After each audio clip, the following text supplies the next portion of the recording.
Our Real Home by Venerable Ajahn Chah. Translated from the Thai by Thanissaro Bhikkhu. This is a talk that Ajahn Chah recorded at the request of one of his students, whose mother was on her deathbed. The student had expected just a short message for his mother, but instead, Ajahn Chah gave this extended talk of consolation and encouragement for the mother and the whole family. Namo tassa bhagavato arahato samma sambuddhassa.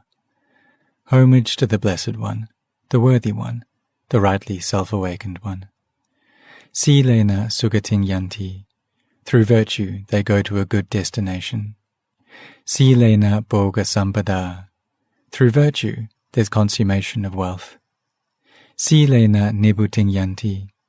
Through virtue they go to nirvana. Tasma silang visoda ye. So virtue should be purified. Now, Grandma, set your heart on listening to the Dhamma, which is the teaching of the Buddha. While I'm teaching you the Dhamma, be as attentive as if the Buddha himself was sitting right in front of you. Close your eyes and set your heart on making your mind one. Bring the Buddha, Dhamma and Sangha into your heart as a way of showing the Buddha respect. Today I haven't brought you a gift of any substance aside from the Dhamma of the Buddha. This is my last gift to you, so please accept it. You should understand that even the Buddha, with all his virtues and perfections, couldn't avoid the weakening that comes with aging. When he reached the age you are, he let go. He let go of the fabrications of life.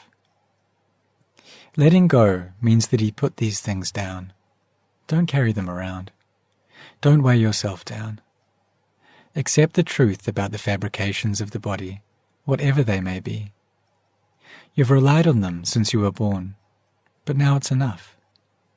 Now that they're old, they're like the utensils in your home, the cups, the saucers, the plates that you've held onto all these years. When you first got them, they were bright and clean, but now they're wearing out. Some of them are broken, some of them are lost, while the ones remaining have all changed. They haven't stayed the same. That's just the way things are. The same holds true with the parts of your body. From the time of birth and on through your childhood and youth, they kept changing. Now they're called old. So accept the fact. The Buddha taught that fabrications aren't us. They aren't ours, whether they're inside the body or out. They keep changing in this way. Contemplate this until it's clear. This body of yours lying here and decaying is the truth of the Dhamma. This truth is a teaching of the Buddha that's certain and sure. He taught us to look at it, to contemplate it, to accept what's happening. And it's something you should accept, regardless of what's happening. The Buddha taught, when we're imprisoned, to make sure it's only the body that's imprisoned. Don't let the mind be imprisoned. And the same thing applies here. When the body wears out with age, accept it.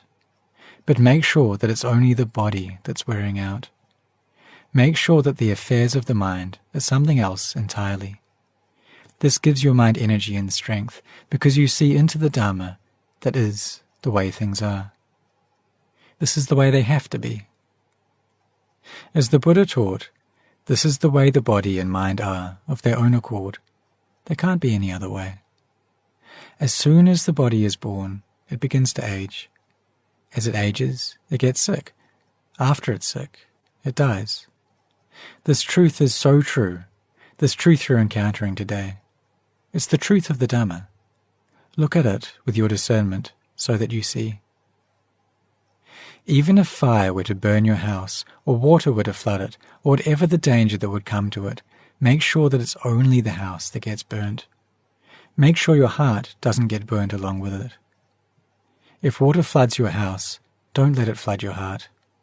Make sure it floods only the house, which is something outside the body.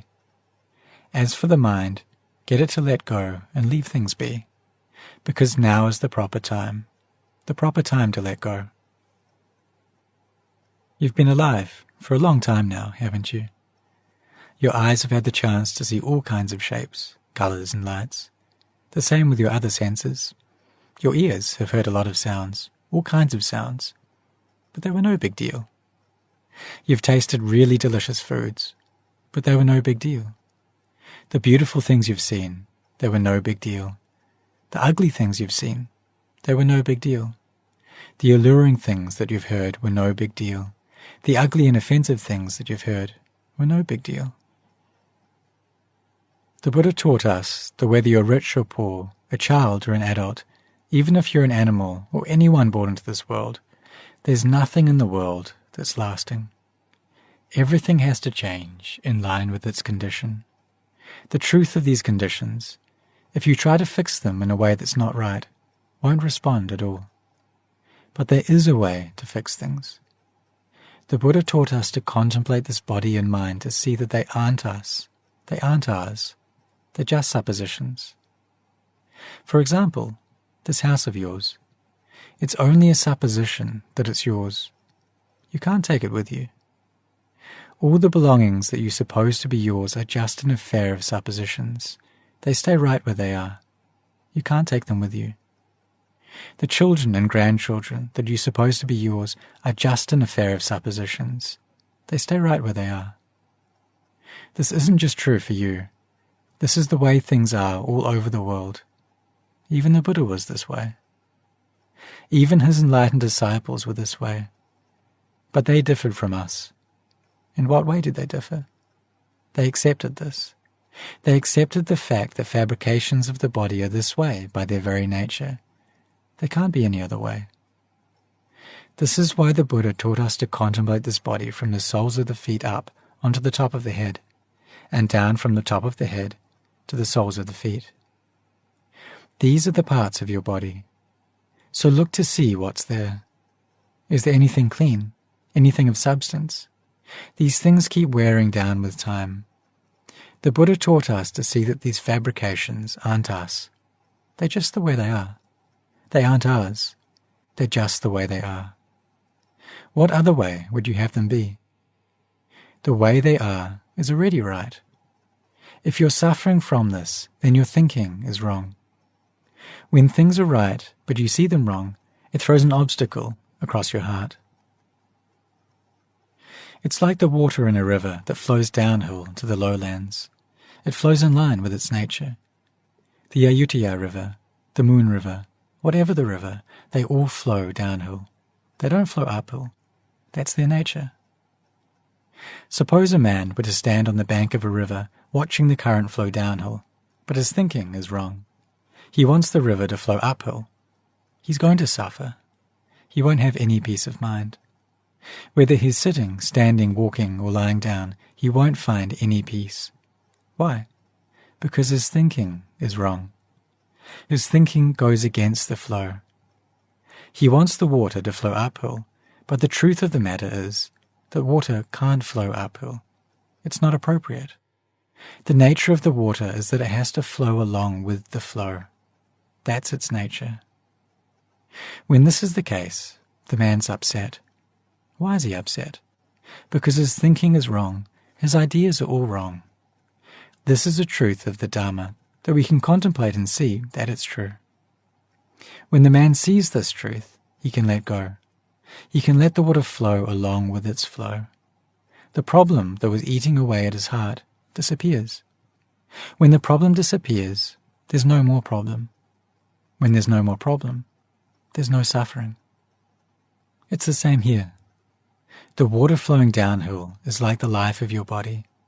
After it's young, it's old. When it's old, it flows along in its way.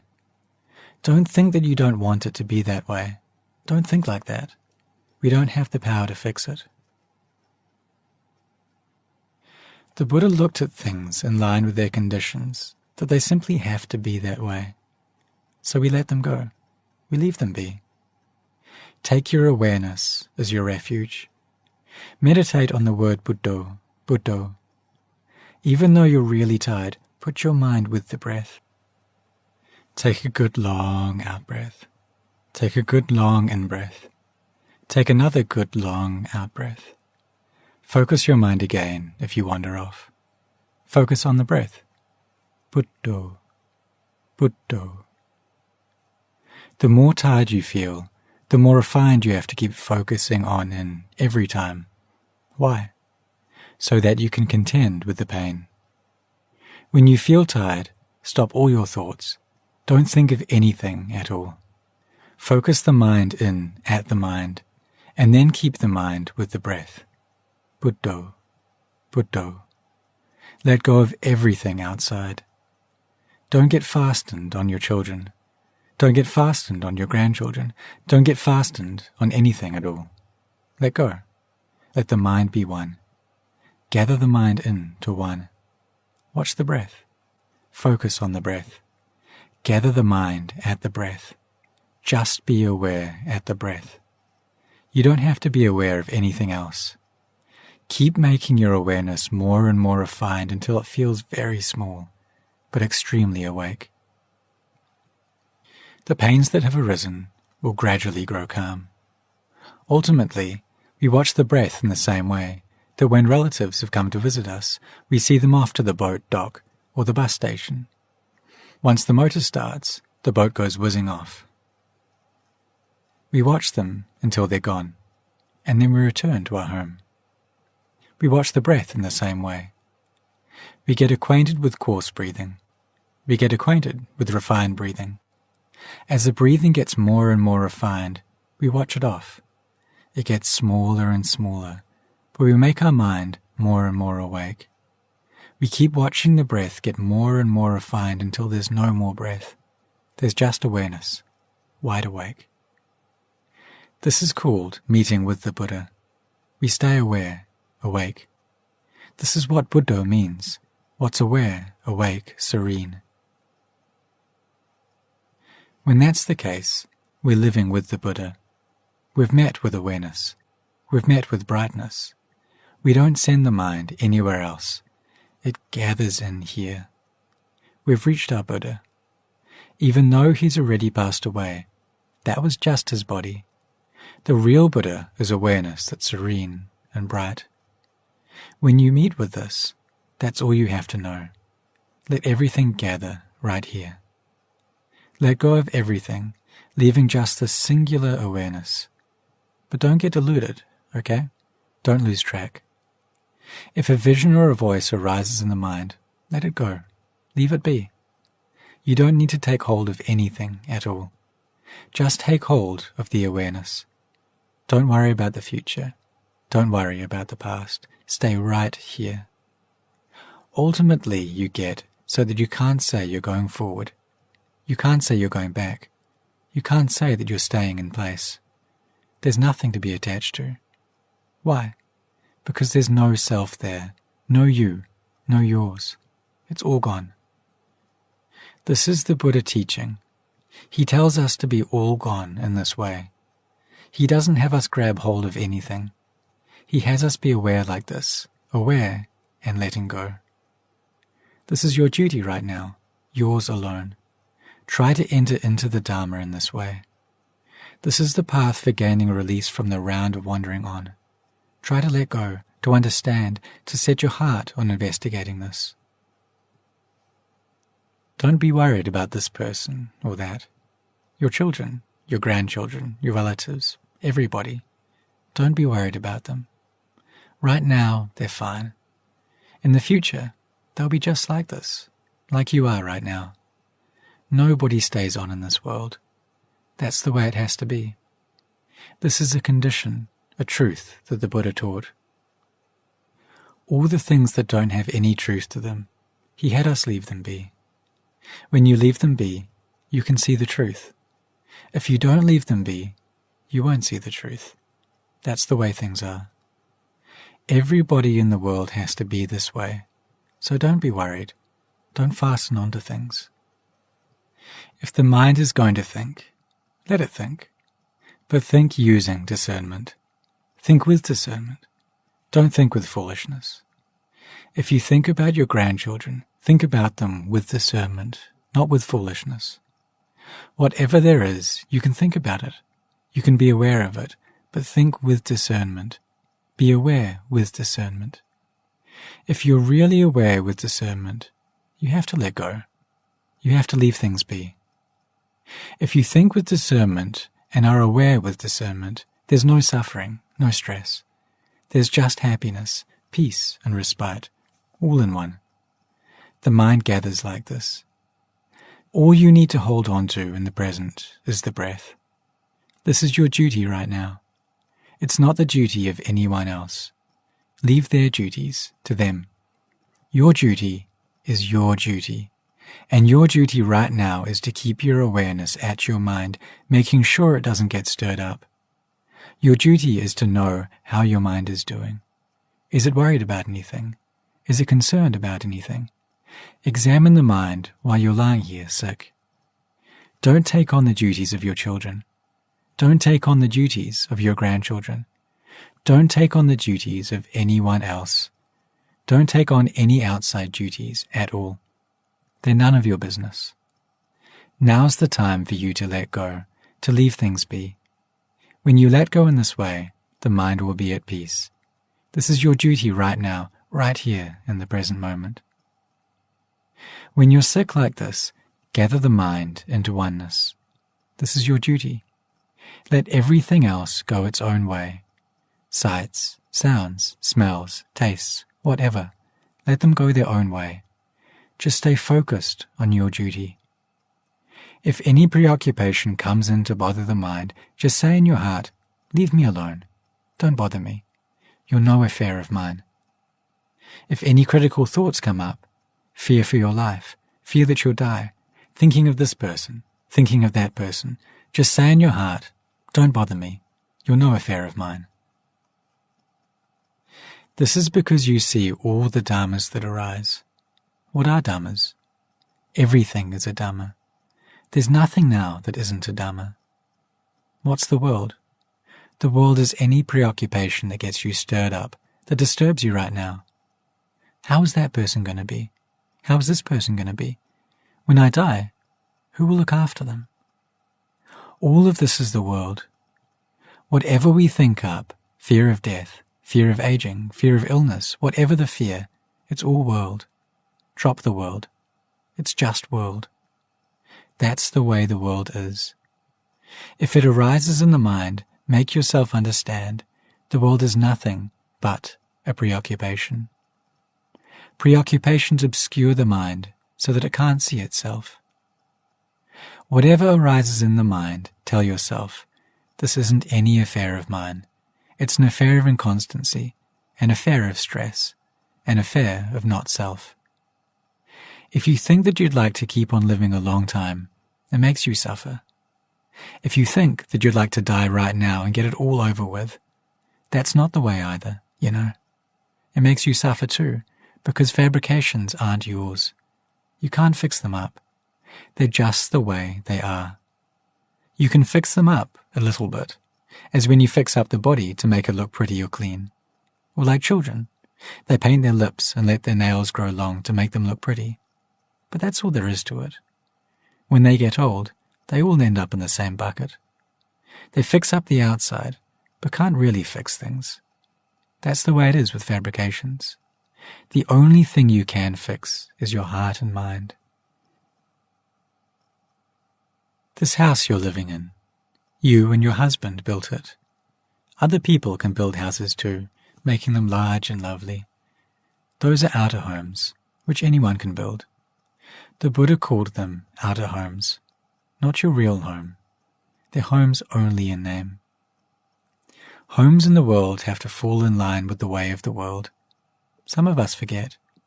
We get a big home and enjoy living in it, but we forget our real home. Where is our real home? It's in the sense of peace. Our real home is peace. This home you live in here, and this applies to every home, is lovely, but it's not very peaceful. First this, then that. You're worried about this, you're worried about that. This isn't your real home. It's not your inner home. It's an outer home. Someday soon, you'll have to leave it. You won't be able to live here anymore. It's a worldly home, not yours. This body of yours, that you still see as you and yours is a home that stays with you a while. You think that it's you and yours, but it's not. It, too, is a worldly home. It's not your real home. People prefer to build outer homes. They don't like to build inner homes. You rarely see any homes where people can really stay and be at peace. People don't build them. They build only outer homes. Think about it for a minute. How's your body right now? Think about it from the day you were born all the way up to the present moment. We keep running away from progress. We keep running until we're old, running until we're sick. We don't want things to be that way, but we can't prevent it. That's just the way things are. They can't be any other way.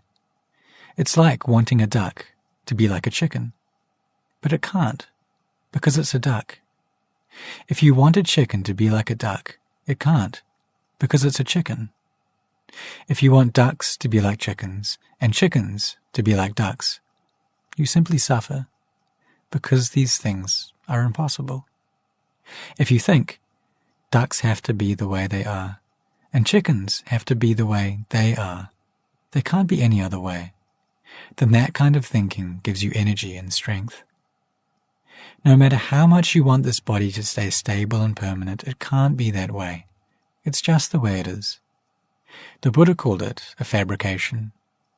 Anicca vata sankhara. How inconstant are fabrications. Upada vaya dhammino. Their nature is to arise and pass away.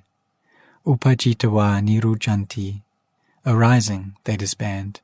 Tesang vopasamo sukho. Their stilling is bliss. This fabrication, this body and mind, is inconstant. It's not dependable. It's here, and then it's not. It's born, and then it passes away. But we human beings want it to be constant. That's the thinking of a fool. Just look at your breath. It goes out, and then it comes in. It comes in, and then it goes out. That's the nature of the breath. It has to be that way. It has to change to go back and forth. The affairs of fabrication depend on change. You can't have them not change. Just look at your breath. Can you keep it from coming in? Does it feel comfortable? If you draw in a breath and then don't let it go out, is that any good? Even if you want it to be constant, it can't be constant. It's impossible. It goes out and then it comes in. It comes in and then it goes out. It's such a normal thing. We're born and then we age. We age and then we get sick and die. It's so normal, but we don't like it. It's as if we wanted the breath to come in and not go out, or to go out and not come in. When it comes in and out and in, we can live. Human beings and animals have been living right up to the present because fabrications follow their duty in line with their conditions. That's their truth. So we have to see their truth in line with their truth. As with the affair of birth, aging, illness, and death. Once we're born, we're already dead. Birth and death are all the same thing. One part is the beginning, and one part the end. Just like a tree. When it has a base, it has an upper tip. When it has an upper tip, it has a base. When there's no base, there's no upper tip. There's no upper tip without a base. That's the way things are. It's kind of funny, you know, we human beings. When somebody dies, get all sad and upset. We cry and grieve, all kinds of things. It's delusion. It's delusion, you know, to cry and lament when someone dies. That's the way we've been since who knows when. We hardly ever reflect to see things clearly. In my opinion, and you'll have to forgive me for saying this, but if you're going to cry when somebody dies, it's better to cry when somebody's born. We have things all backwards. If somebody's born, we laugh, we're happy and glad. But really, birth is death. Death is birth.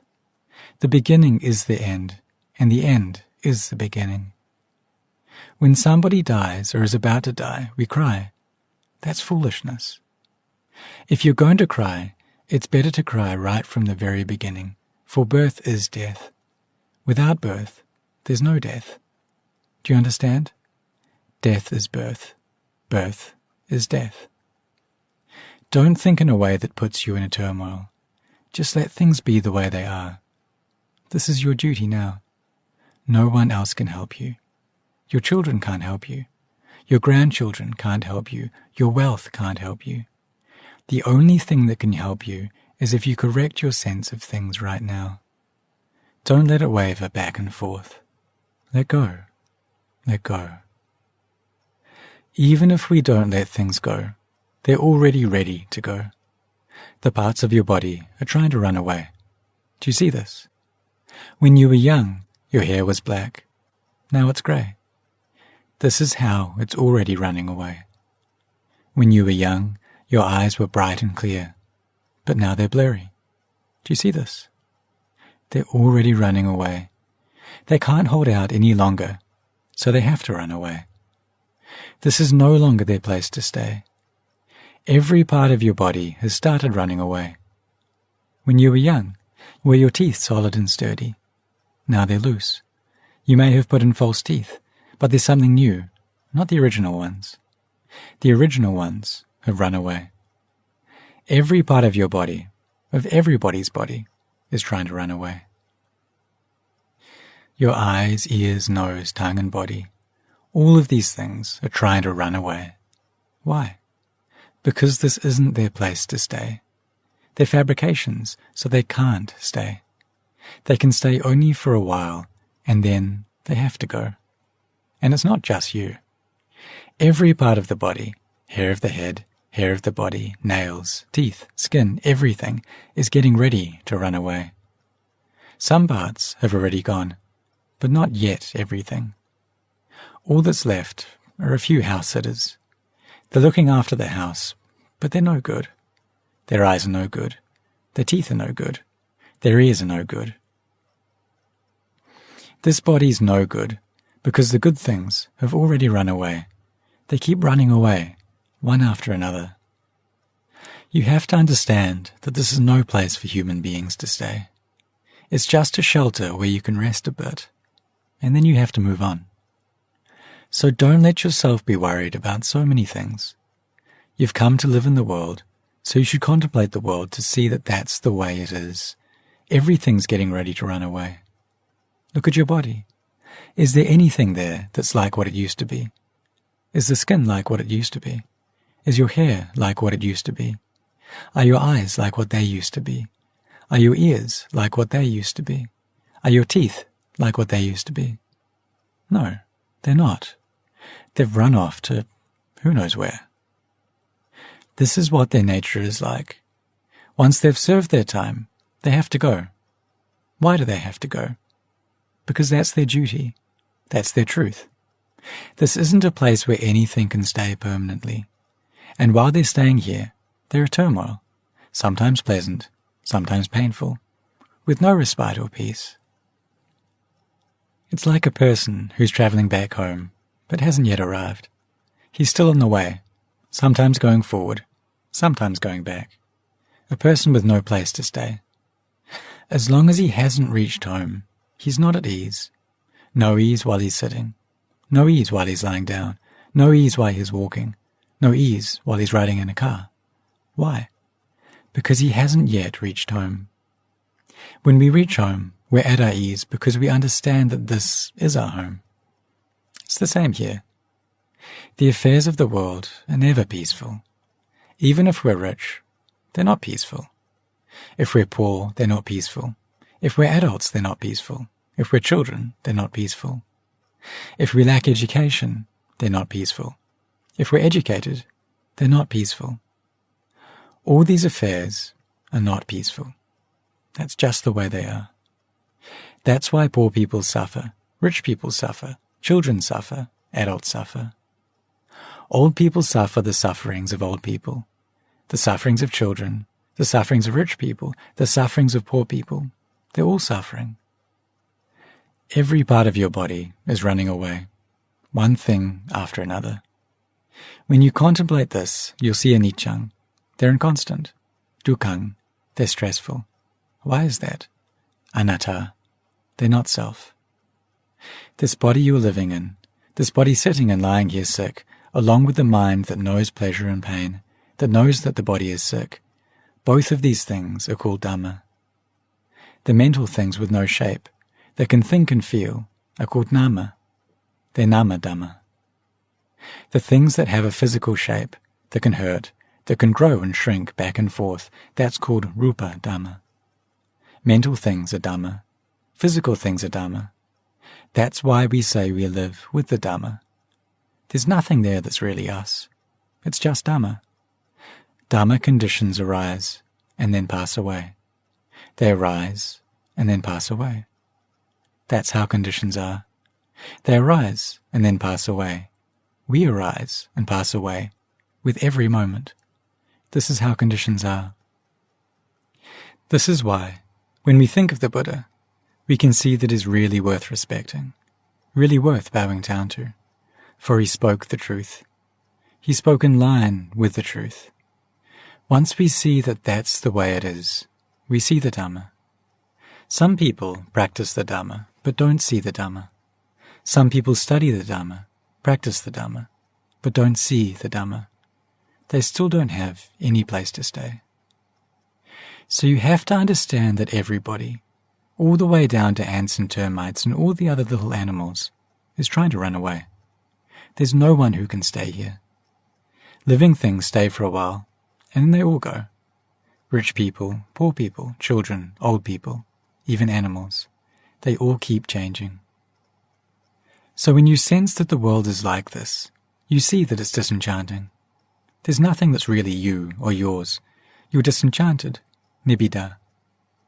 Disenchantment isn't disgust, you know. It's just the heart sobering up. The heart has seen the truth of the way things are. There's no way you can fix them. They're just the way they are. You let them go. You let go without gladness. You let go without sadness. You just let things go as fabrications, seeing with your own discernment that that's the way fabrications are. This is called anicca vata sankhara. Fabrications are inconstant. They change back and forth. That's inconstancy. To put it in simple terms, inconstancy is the Buddha. When we really see that these things are inconstant, that's the Buddha. When we look clearly into inconstancy, we'll see that it's constant. How is it constant? It's constant in being that way. It doesn't change into any other way. Human beings and animals, once they're born, are all that way. They're constant in that way. In that, they're inconstant. They keep changing from children to young people to old people. That's how they're inconstant. But the fact that everyone is that way, that's constant. That doesn't change. Things keep changing in that way. When you see this, your heart can be at peace, for it's not just you, it's everyone. When you think in this way, it's disenchanting. Nibbida arises. It cures you of your lust and desire for sensuality, for the world, for the baits of the world. If you have a lot of them, you abandon a lot. If you have a little, you abandon a little. Look at everyone. Have you seen any of these things since you were born? Have you seen poor people? Have you seen rich people? Have you seen people who die young? Have you seen people who die old? We've all seen these things. They're no big deal.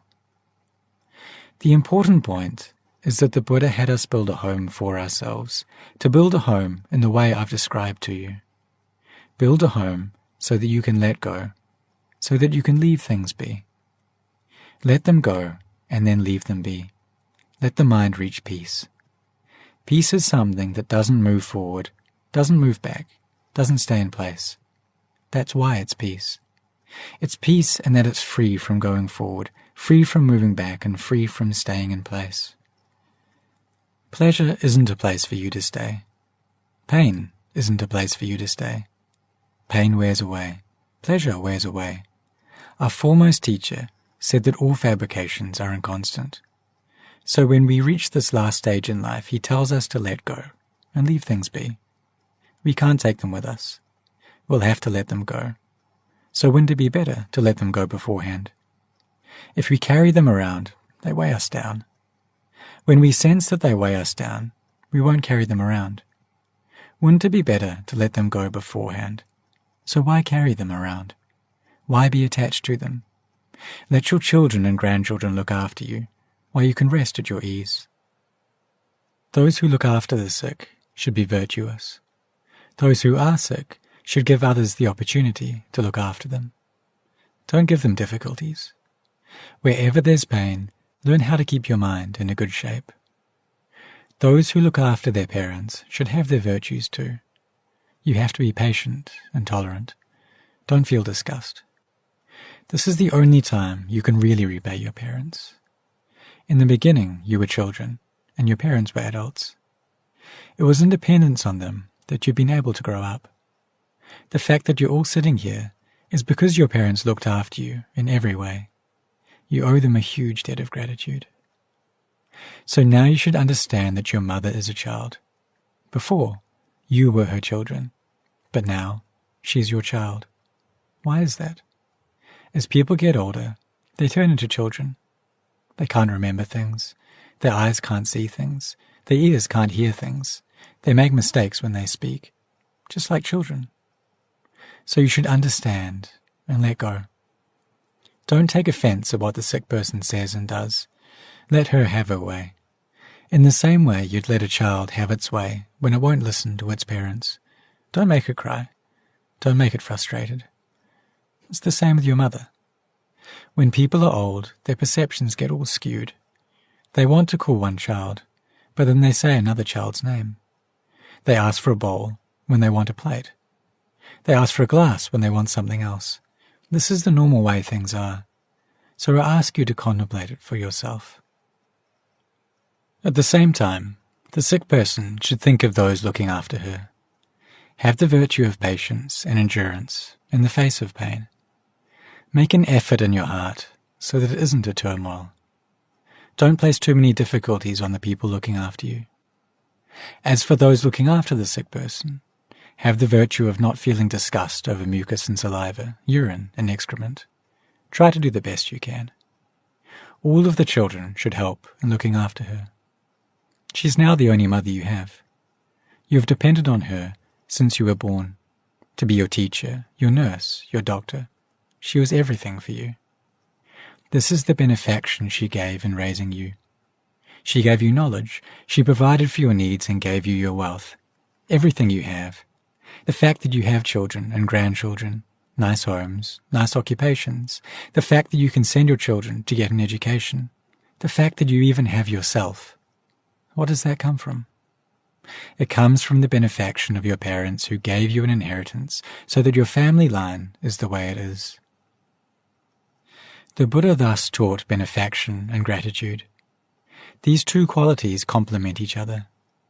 Benefaction is doing good for others. When we've received that goodness, received that help, whoever has raised us, whoever has made it possible for us to live, whether it's a man or a woman, a relative or not, that person is our benefactor. Gratitude is our response. When we've received help and support from benefactors, we appreciate that benefaction. That's gratitude. Whatever they need, whatever difficulty they're in, we should be willing to make sacrifices for them, to take on the duty of helping them. This is because benefaction and gratitude are two qualities that undergird the world so that your family doesn't scatter, so that it's at peace, so that it's as solid and stable as it is. Today I've brought you some Dharma as a gift in your time of illness. I don't have any other gift to give. There's no need to bring you any material gift, for you have plenty of material things in your house, and over time, they just cause you difficulties. So I've brought you some Dhamma, something of substance that will never run out. Now that you've heard this Dhamma, you can pass it on to any number of other people, and it'll never run out. It'll never stop. It's the truth of the Dhamma, a truth that always stays the way it is.